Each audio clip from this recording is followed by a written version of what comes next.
For more on the issue, I spoke with Sarah Kyambi, Director of Migration Policy Scotland. I started by asking her what effect Brexit has had on immigration, particularly in Scotland. So Brexit meant the end of free movement from the European Union, and that was a really key source of migration, particularly in Scotland. Since then, the UK has seen significantly historically high immigration, but a lot of that immigration is now coming from different countries of origin, predominantly outside the EU. So that's less migration from the European Union. You say, where are people coming from if levels are historically high? So the highest inflows currently are coming from countries like India, Nigeria, China, Pakistan, and Zimbabwe. So that's a very different picture from before 2020, when EU nationals provided the highest inflows into the UK. And what effect does that have on the makeup of people across the UK, but again, particularly in Scotland? So in Scotland, we are seeing really rapidly changing composition of migrants. So who's coming in, where they've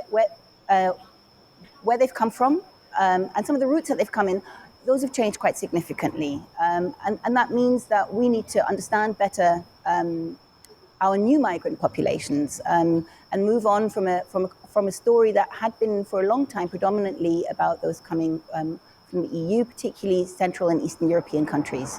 And what are Scotland's specific needs when it comes to migration? So for Scotland, like the rest of the UK, the needs are around the economics, so filling gaps in our workforce, but also particularly for Scotland are the demographic needs, where Scotland has a far more rapidly aging population, and migration is a really key factor in sustaining population levels in Scotland.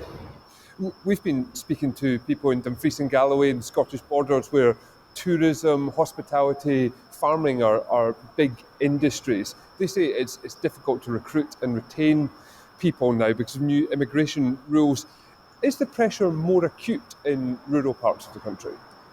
Well, under the new immigration system in the UK, rural areas will find it harder to meet the criteria for labour migrants because salary thresholds are quite high, and we know that wages in rural areas tend to be lower. So I expect in those regions that will be a real challenge. We also know that those industries that you've just mentioned, like hospitality and tourism, were very much reliant on labour that was coming in from the European Union under free movement, where those types of restrictions didn't apply. So I expect that they'll be finding that transition particularly difficult. And the Scottish Government has said it wants to alleviate some of that pressure by calling for more tailored migration solutions for Scotland. What chance do you think there is of the UK Government agreeing to that? It's very difficult to tell at the moment where the UK Government will be going in terms of its overall migration policy. There is a white paper imminent, but there are very competing pressures. So we've seen under the new Labour government that there's a bit more space around devolution and decentralisation. Whether that will extend as far as powers over immigration or roles in relation to immigration for Scotland, it's really hard to say.